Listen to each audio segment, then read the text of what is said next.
सभी प्रभु प्रेमियों को मेरा प्यार भरा राधे राधे। इस वीडियो में सभी सनातनी बड़े ध्यान से सुनेंगे। इस वीडियो में हम चर्चा करेंगे देवसैनी एकादशी के विषय में। और हाँ, सबकी जो परेशानी है, प्रॉब्लम है कि लक्ष्मी घर में टिकती नहीं है, आती नहीं है, इसके संदर्भ में भी देवसैनी एकादशी के दिन हम क्या कर सकते हैं, ये मोस्ट इंपॉर्टेंट आपके लिए वीडियो होने वाला है। तो आप सबसे मेरा निवेदन है कि आप जो व्रत करते हैं वो भी, और जो व्रत नहीं भी करते हैं, वैसे करना चाहिए फर्स्ट ऑफ ऑल कि हम लोग व्रत करें। नहीं भी करते हैं तो ये उपाय आप अवश्य करें, जिससे आपके परिवार, सनातनी परिवारों में सुख समृद्धि बनी रहे। तो ये बहुत आवश्यक एक वीडियो है। इस वीडियो को देवसैनी एकादशी से पहले, जिसमें कंफ्यूजन है कि 16 को है कि 17 को, 16 को है कि 17 को है, इसको भी हम आपको बताएंगे। तो देवसैनी एकादशी आषाढ़ मास की शुक्ल पक्ष की एकादशी को हे कृष्ण किस रूप से, किस नाम से जाना जाता है, क्या उसका फल है, कृपा करके हमको बताइए, ऐसा धर्मराज ने कहा। तो भगवान श्री कृष्ण ने कहा, हे धर्मराज, जो प्रश्न आप कर रहे हो यही प्रश्न एक बार देवर्षि नारद ने ब्रह्मा जी से किया था। और ब्रह्मा जी ने जो कथा सुनाई थी वो मैं तुमको सेम वही कथा सुनाता हूं। एक बार पूर्व में एक राजा हुए जिनका नाम था मांधाता।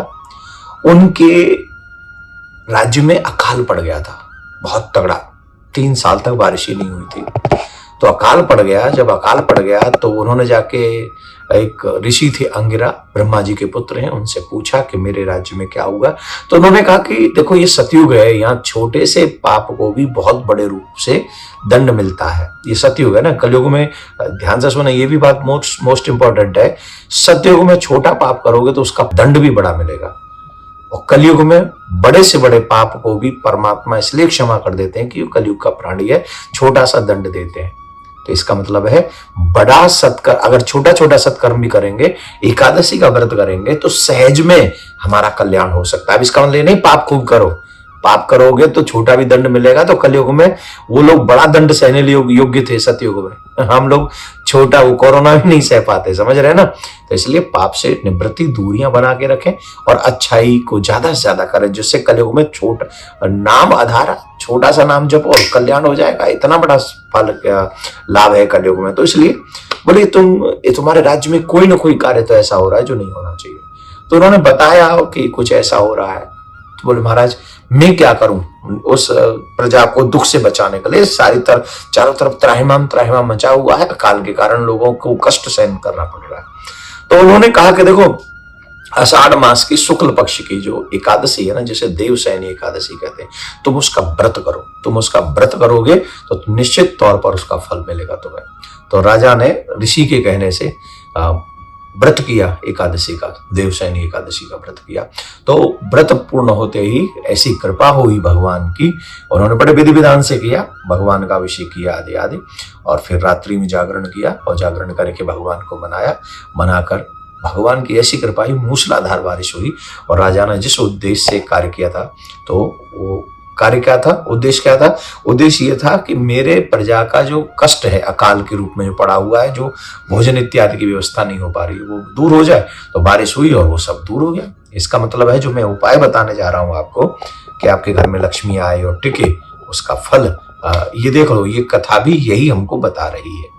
तो ये कथा हो गई। तो अब हम ये बता देते हैं कि एकादशी का फल तो ये होगा कि जो मांगोगे, जिस भावना से रखोगे, वो भावना आपकी पूरी होगी। नियम से तो शर्त इतनी है कि नियम फॉलो किए जाए, पूरे विधि विधान से इसका व्रत किया जाए, ब्रह्मचर्य का पालन किया जाए, सत्य बोला जाए, भूमि पर हो सके तो शयन ही न किया जाए, दिन में तो बिल्कुल भी शयन न किया जाए। क्या करते, व्रत भी करते हैं, खूब 4-5 बार खा भी लेते हैं, और भोजन नहीं करते पर अलग अलग चीजें बहुत खाते हैं।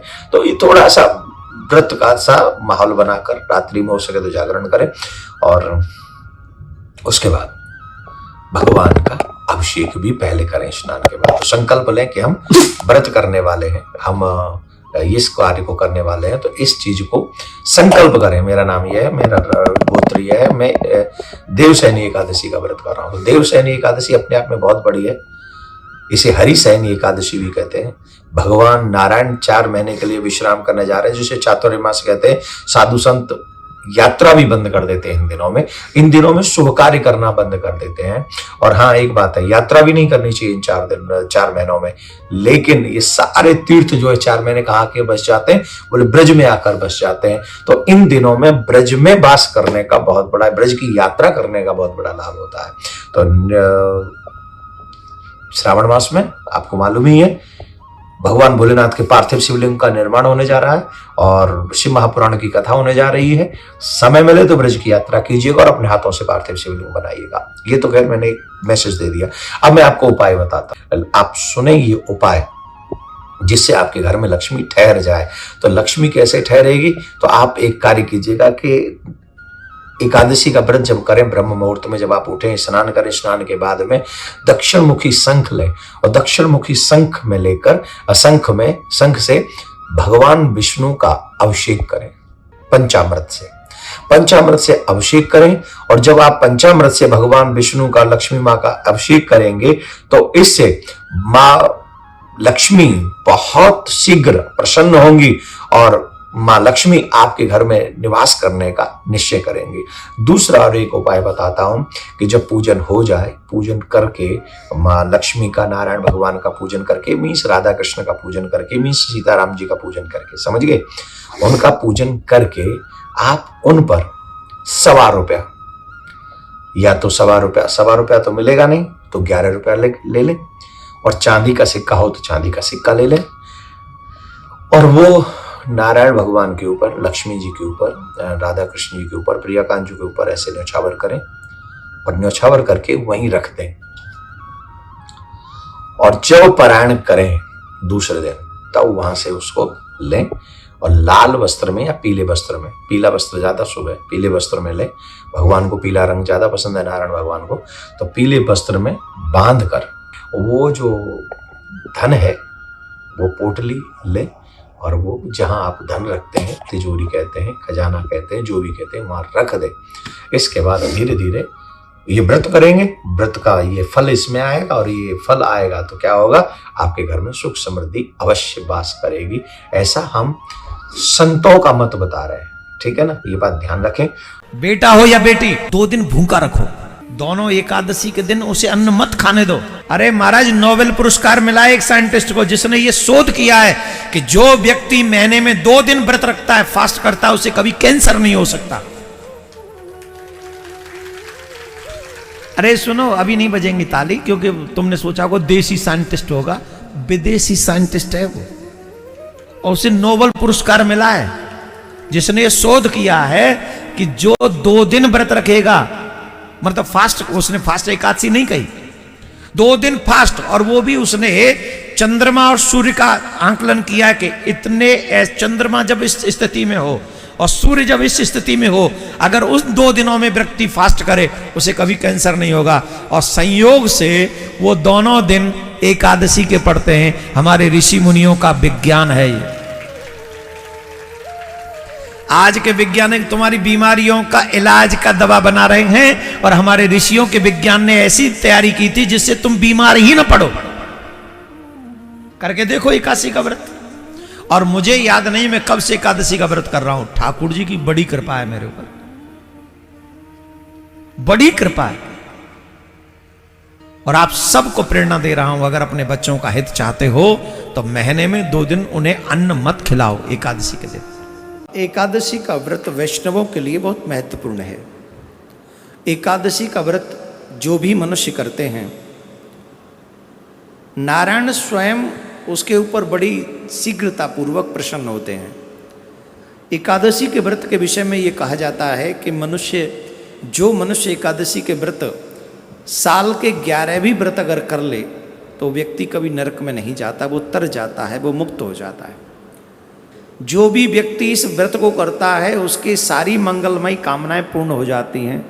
सुहागिनों के लिए एक विशेष बात यह है, जो सुहागिन इस व्रत को करती है, ये भी एक बहुत बड़ी समस्या हमारे समाज में प्रचारित की गई कि सुहागिन स्त्रियों को व्रत नहीं करना चाहिए एकादशी का। कोई कहता है सुहागिन को तुलसी नहीं पहननी चाहिए, कोई कहता है सुहागिन को चंदन नहीं लगाना चाहिए। भगवान जाने कहाँ से ऐसे प्रवचन हमको कोई सुनाता है। इस व्रत में कहा गया है जो भी सौभाग्यवती इस व्रत को रखती हैं उनका सौभाग्य अखंड रहता है, उसके सौभाग्य को, उसका सुहाग दीर्घकालीन समय तक चिरजीवी रहता है। इसलिए सौभाग्यवती महिला को ये व्रत अवश्य करना चाहिए। एक और विशेष बात इस व्रत के विषय में हम कह दें और फिर अपनी वाणी को विराम देंगे, और वो विशेष बात यह है, जिन माता बहनों के, भाइयों के बच्चे जिनकी बात न मानते हो, बुरी आदतों से परेशान है अपने बच्चों के, उन माता बहनों को, उन भाइयों को कामदा एकादशी व्रत करते हुए, पूजन करते समय भगवान से प्रार्थना करनी चाहिए, जो भी आपके बच्चे की शिकायत है वो भगवान के चरणों में प्रकट करनी चाहिए। तो अगर आप ऐसी प्रार्थना भगवान से करेंगे तो जिन बच्चों में बुरी आदत है वो धीरे धीरे करके उन बुरी आदतों को त्याग देंगे और वो वैसे ही करने लगेंगे जैसा आप चाहते हैं।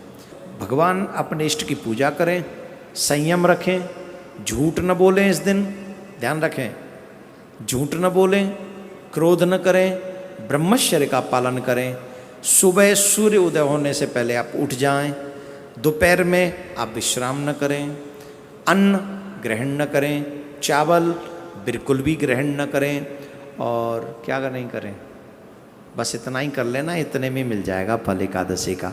आप भी सुने, औरों को भी सुने। देवसैनी एकादशी का व्रत कीजिएगा, ये उपाय कीजिएगा, ज्यादा ज्यादा रिश्तेदारों को ये उपाय पहुंचाइएगा, जिससे उनके घर से लक्ष्मी का जो क्लेश है वो मिटे और वो सुख समृद्धि को प्राप्त करें।